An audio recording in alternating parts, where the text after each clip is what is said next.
अक्सर हमसे सवाल किया जाता है कि दांतों को साफ करने से या दांतों की और मसूड़ों की सफाई करने से दांत हमारे कमज़ोर हो जाते हैं या हमारे दांतों की जो दरमियान में गैप है वो ज़्यादा हो जाता है। क्या ये सच्चाई है या इसमें कितनी सच्चाई है? देखें, दांतों की सफाई अगर आप तब करवा रहे हैं जब आपके दांतों की हालत ये है जो आप देख रहे हैं,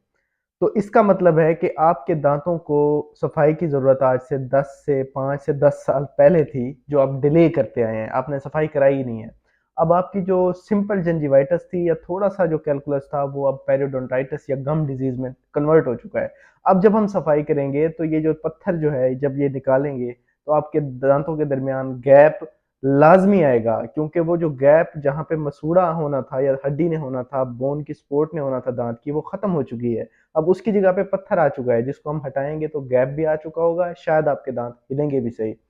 तो ये इसलिए होता है, आप लेट करते हैं, आप टाइम पे